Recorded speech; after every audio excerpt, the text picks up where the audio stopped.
Have you ever wondered how did Napoleon Bonaparte play chess? The famous French emperor that was the nightmare of Europe in the 19th century at the beginning. So we're going to have a look at one of the games he played. Allegedly, he played four chess games are attributed to Napoleon Bonaparte. Some historians cast doubt about the authenticity of these games. Nevertheless, we're going to look at one of them that he played against Madame de Remusat, a woman of letters, of highly educated French woman of letters with a great intellectual capacity. And it's interesting. It's fascinating to dig into the past and to see how this historical characters, seen the game, how did they play? How did they conduct themselves on the chessboard? So let's have a look here. Napoleon Bonaparte plays with the black pieces in this game in 1802. So the beginning of the 19th century. Against Madame de Remusat, she's with the white pieces. I'm keeping the black pieces so you have the emperor's himself perspective on the game. So we're going to go now, e4. Nothing wrong with this. And knight f6 here. Now, very likely Napoleon wasn't aware that he didn't even exist at that time, at that point in time, the name of Alekhine defense, because this is the Alekhine defense it's known as today. In 1802, Alekhine wasn't even born, so forget about the opening theory being clear at that point in time. It didn't even exist. So knight to f6. Known as the Alekhine defense. The idea would be to just enticing the pawn to moving forward, attacking the black knight, you running away, and hopefully you'll be able to play d7, d6 at some point. So, but that didn't happen. She played the move not very ambitious, d3.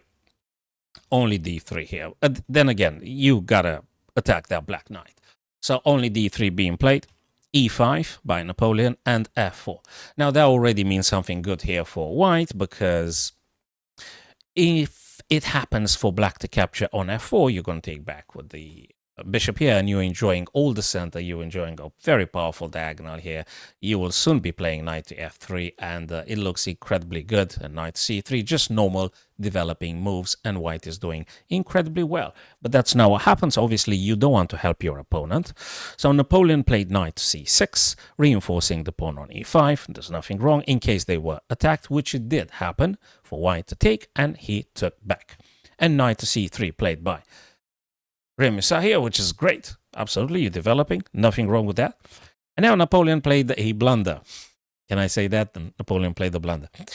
Knight to g4. You do not play twice the same piece in the opening. You should focus on develop all your minor pieces and secure the king by castling. So the tenets of the opening tell us that you don't play twice the same piece because you're wasting your tempo for developing more pieces. And it's not even going to end up in a checkmate unless your opponent plays a blunder, which it did happen.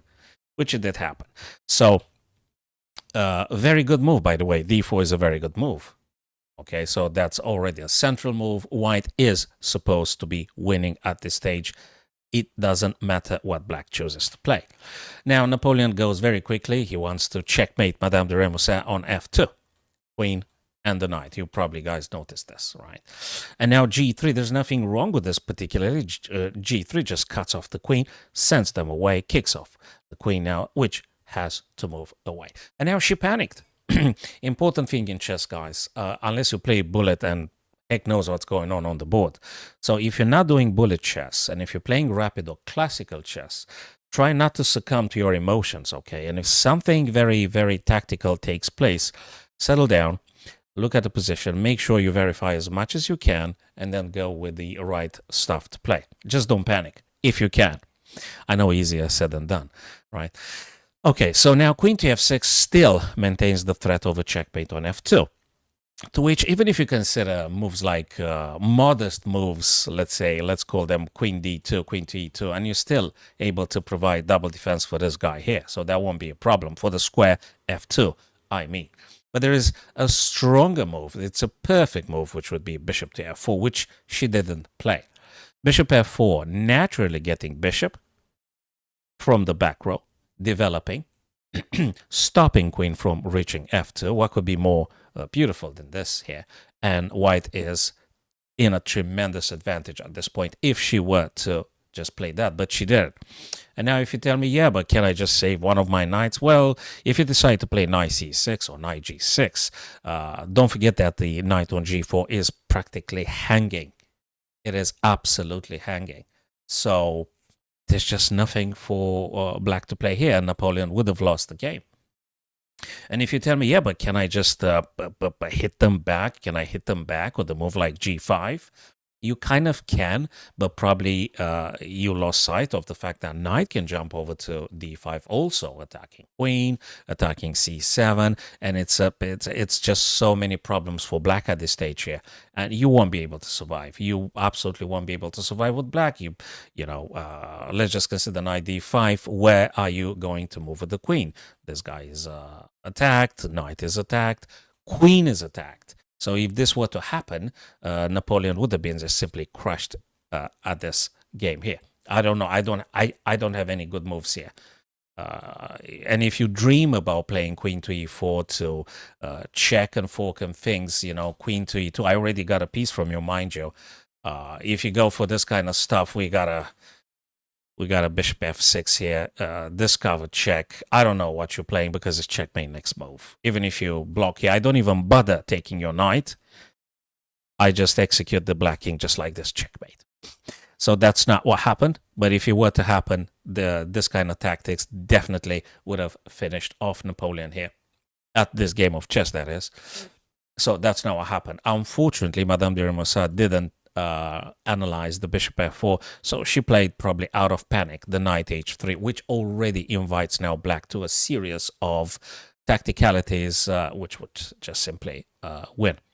So you've got now starting with knight f3. Now already looks incredibly bad for white. There is no good move. Now you're going to be in deep trouble. King has to move. After the king moves, we're going to have another check. The queen supports the knight and checks the white king. Again, whatever you choose to go, it's getting worse and worse and worse here. And now he found a very beautiful tactic with knight to e5, checking the king further on. Again, no good moves for white at this stage regardless. And you might say, yeah, but can I just simply take your knight? You kind of can, but the checkmate is coming if you figure it, if you do that, because he played a brilliancy, bishop to c5. It's another sacrifice here, so double sacrifice one after another. So Napoleon saw a couple of things. Notice how the king can't move because there is a knight, there's a bishop, and there is a knight. And you could either go into the wolf's den and you play with the king to d5 and then queen d6, just simply checkmate, or you're hoping, falsely hoping, and taking on c5, but that's not going to work at all, because once you do that, unfortunately, it's queen to b6 first.